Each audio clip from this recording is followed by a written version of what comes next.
We're now going to move into a very special fireside conversation with one of my very favorite people. And she needs no introduction, but she's an amazing chef, author, food and agriculture advocate, Alice Waters. She is the founder and owner of Chez Panisse and the founder of the Edible Schoolyard Project. Woo woo! Thank you. Alice, so nice to have you here. Thank you. You know, the Edible Schoolyard Project celebrated its 30th anniversary this year. Can we give that a round of applause? 30 years. Incredible. Well, I just should say one thing, that it has proven to me that if you have a program that not only is what you would like to see happen in the school, but if it's something that they want to see happen, there's this, it can really come together in an amazing way. And this was one school in Berkeley, California, that was built in 1924 on 23 acres of land and had, you know, just space all around it and vacant lots which weren't being used. But it became industrialized like all the schools. And when the principal called me up and said, couldn't you come and help me? So, and he asked the wrong person, or the right person. He asked the right person. But he didn't know that I was this Montessori teacher, and that our senses have been proven to be the pathways into our minds. And so for smelling and tasting and touching and looking at beautiful things, we are really enriching I think, our whole mental health, Absolutely. Physical health. Absolutely. So, but what this principal did is he called me up because he heard that I was complaining about the way the schools looked in Berkeley, California. They were just all torn apart and not repaired, and chain link fences and all this stuff. And he said, well, you know something about gardens, can you help me? So I went down to look at this school. And as I said, it was built in 1927, so it had some beautiful old brick buildings, but lots of portable buildings and vacant lots that were just piled with junk. And I just said to Neil Smith, you know, I see a huge possibility for educating kids in a Montessori way if we make this garden into a classroom and make this portable building into a kitchen. So you're going in there for your geography class, but you're studying the geography of the Middle East. So you're making pita bread and hummus, and believe you me, you don't forget the details of the geography lesson when you smell it and you taste it.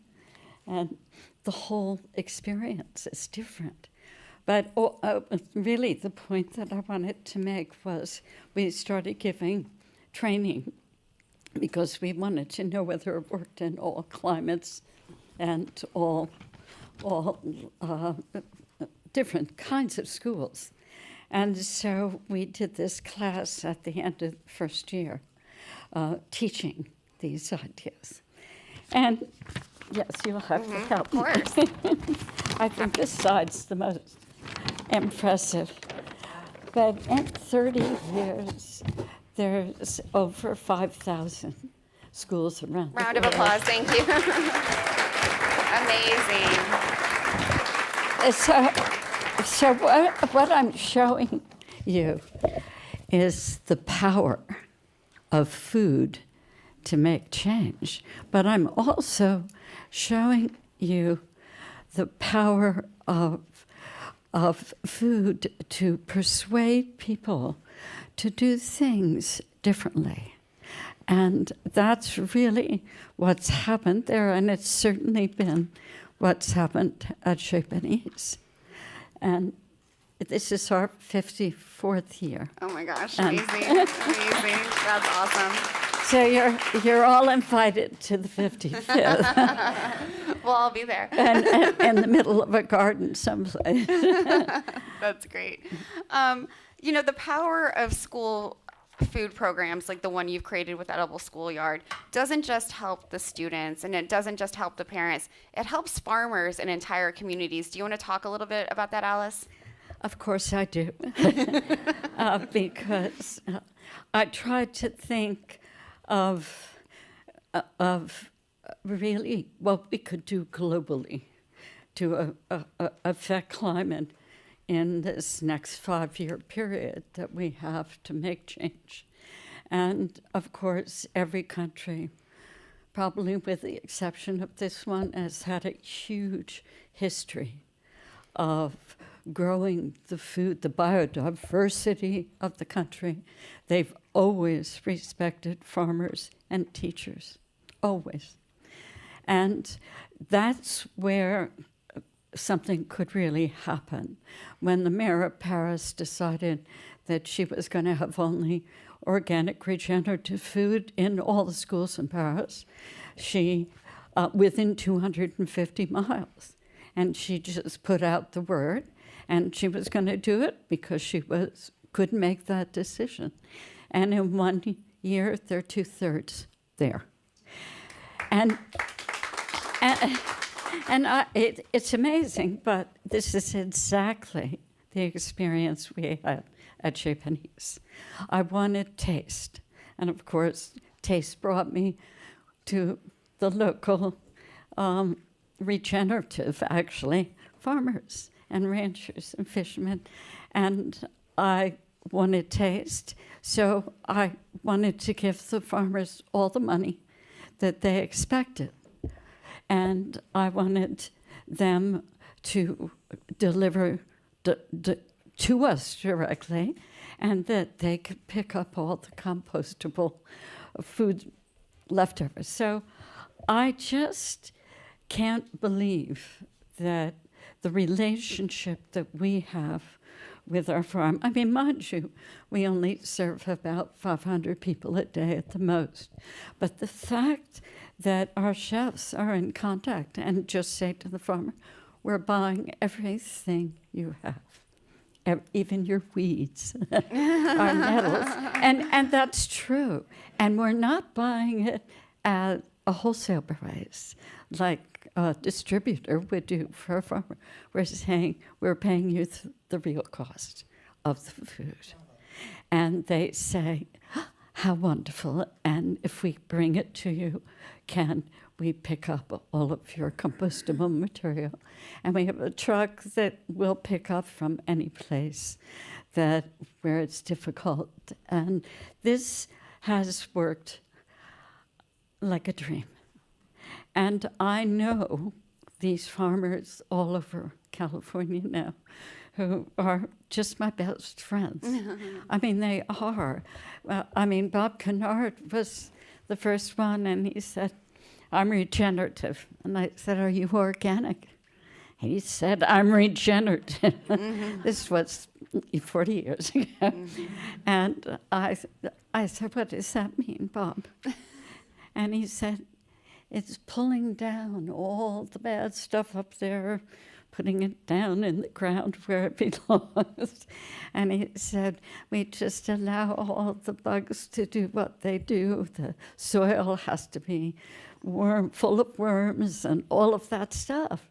And what did I know about this? I was 20. And but I have to say that it harks back to my parents' Victory Garden. And they had that their whole lives. They moved from New Jersey with those great tomatoes and strawberries, which I will never forget in my whole life. But to think that we could inspire that again, digging up our lawns, growing food. And when I did that in my yard during the pandemic, I met my neighbors. They said, "How do you get rid of the deer?" And I said, "I don't plant food that the deer like." And guess what? They don't like blueberries. She said, "What?" And I've been growing blueberries. You don't know, but this is why I want farmers to be my best friends. That's great. And that this could happen in the schools too. They could really become the best friends of the schools, and the kids could go out to the farms. They could help with the harvest of the food. But a young farmer came to this event that we did in October in DC at the Smithsonian. And we decided that we would do a school lunch for about 400 people. It was delicious. And we would serve them a sort of a fall meal from local farmers only. And it would fit into the USDA reimbursement. And people ate it all up. And it was an experiment that turned into a book that I've just finished, which says, God, I can't remember the name of my book. School Lunch Revolution. Yes. The School Lunch Revolution. No, but I know that this can happen. I know it from my friendships with farmers and ranchers and fishermen. But I know it because there's not any middleman. I'm just asking the farmer, can you do this? Can you grow? Is it easier for you to grow that? We like weeds, so we'll pick all your weeds too and pay you for them. So this is the relationship that I completely treasure. Absolutely. This power of procurement that you have created by valuing farmers, especially valuing their hard work, valuing what they're able to do to steward the land, and then valuing that children deserve to eat really good food, I think is what has made this so successful, and is what has made the Edible Schoolyard Project really spread all over. Let me help you with this. Oh, no, this is a very simple one, but it's really about provide. This was done a long time ago before I used that word regenerative, so it should really say regenerative. School lunch for all students K through 12. Buy food directly from farmers and ranchers who take care of the land and their farm workers. And the students, the values of nourishment, stewardship, and community. And this was really about 25 years ago. And it's still happening. So it's just the good news. And I just feel so strongly about we're not against something. We're for nature. We're for beauty. And we have a saying at the Edible Schoolyard, and it's been very important at Chez Panisse as well, that beauty is a language of care. And so, what's more beautiful than an organic apple? It's just when you're eating that in season, it's a thrill you're not being denied. I know you all know this, but it's really something that has brought people to Chez Panisse, not limited the number of people who want to eat there. And so for me, that's a validation of seasonality. And mind you, people think we don't have any season in California. And we don't have much compared to New Jersey, where I grew up. But I always treasured it in New Jersey too, and my mother wasn't a great cook, so it's something that keeps you connected to nature. The trees, the leaves fall, the little things come up. And Absolutely. Alice, the Hope Climate Justice event that you had last October brought together so many voices. And in particular, there was a young man there who had been a student at the Edible Schoolyard Project. And I wondered if you could talk about, the students that come back to you and now work in food and agriculture in different ways because of what they've learned at the Edible Schoolyard. My favorite twosome are two kids that were at the first class of the Edible Schoolyard. And they wanted to come and intern at Chez Panisse after they graduated. Mm-hmm. And then they ultimately got married. They worked at Chez Panisse. And they opened a little restaurant right around the corner from us. And this restaurant is really unique because it's a to-go restaurant. And you can order online. But when you go to pick it up, it's a place, the whole restaurant couldn't be bigger than this stage. And they even have their kids helping out after school. But it's the most delicious organic food. And they've worked out a system that they can box it up and just practically hand it to you as you get there. And so this is the kind of innovation that I see happening from, there's a restaurant in San Francisco that just grills corn. And it's that simplicity of seasonal, strong taste that just keeps me salivating. That's great. You've already talked about this a little bit, Alice, but the procurement system that you have created with Chez Panisse and with Edible Schoolyard is not only helping farmers and kids, it's helping the environment. And I'm wondering if you can talk a little bit about what that means to you, that you're helping preserve the local environment and land stewardship, which is why we're all here today. Well, I think about Seville and how they planted orange trees down every street in Seville.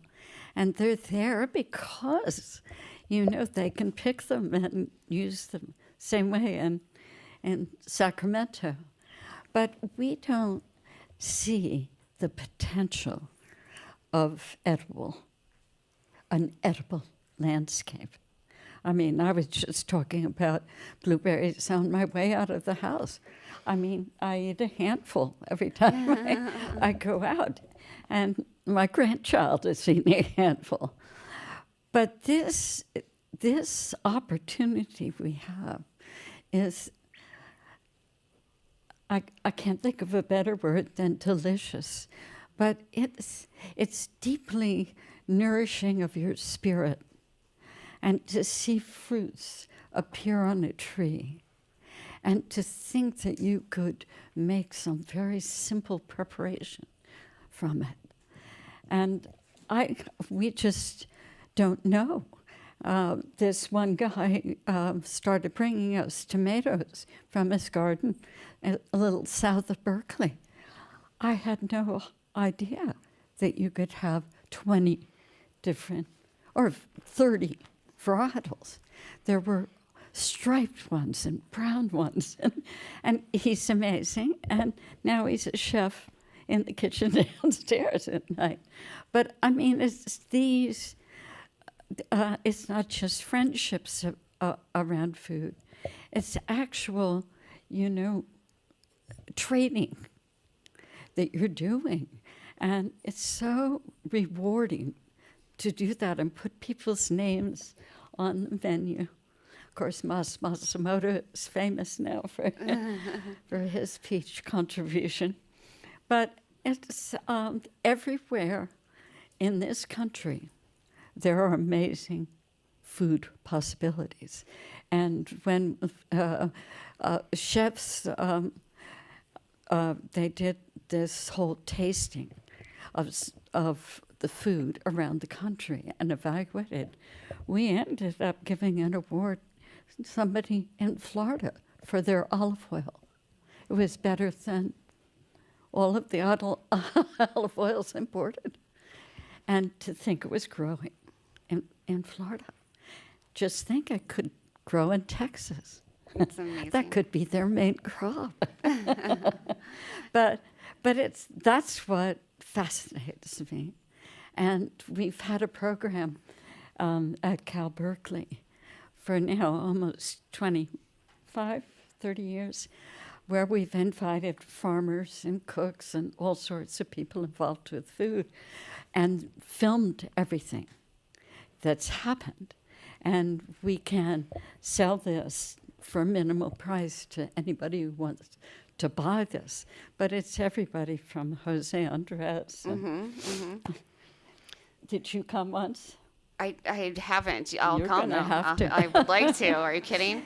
No, but it's been very rewarding for people to be able to attend that class.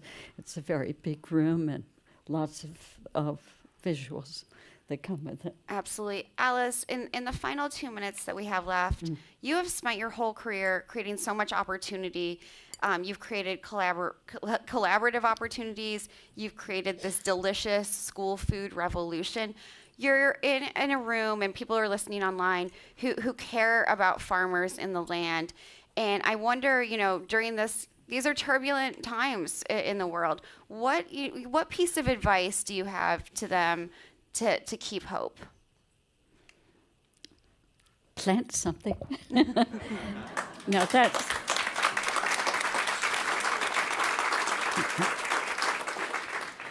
But I think biodiversity is the beauty of my life. And I feel like we have this opportunity to collaborate across the country and around the world. And we could really create bonds. Because I can't tell you, when you're dependent on a farmer for your food, you are so grateful. I mean, especially when I just have a black thumb and I can plant something, but it doesn't grow. But I know and appreciate the fine tuning of that. I can do a dish, but I can't, I don't have the patience for the farm. I'm a picker, but I'm not. And it's so great when we invite people to the school to help pick. And it's, our Surgeon General who says that meaningful work is a big sickness of this country. And I say meaningful work is the answer. And it means I think meaningful work for the financier at Chez Panisse, they're peeling the fava beans at the same time. Right. So they're talking on the phone and even saying, I'm doing the fava beans for your dinner tonight. But this kind of collaboration, and I call it almost a regenerative kitchen we have at the restaurant, because you couldn't do without the dishwasher. You couldn't do about that person is doing that work over there or fixing the fire. And everybody has a role. And it's important that we do things in the restaurant that encourage that collaboration. And I have to say, do I have 2 minutes to say? You have 1 minute, Alice. 1 minute, okay. I'm going to say this in 1 minute. But when I had a child, I couldn't work 6 days in the kitchen. And I thought, what could I do? And I divided the job in two. And Paul Berdoli became the first other chef with me. And I wanted us both to be paid for full time because I cared more about having the time off than having the money, but we figured it out. And I have since that time, and it's been 44 years, we've had 2 chefs in pastry, 2 chefs in the cafe, and 2 downstairs, and mean people. And I'd just like to say that that has made the restaurant what it is today, because it sort of became regenerative in that every person who had an opinion, which were 6 major people, and the people who were the assistants in the kitchen would learn so much. Well, she made it like that, with that. Try that, Ella. And it made the restaurant, and I think the right word is regenerative. I think that's the So, right word too. It was so thank you, collaborative. guys. Thank you so much, Alice Waters. Please give her a round of applause. Thank you.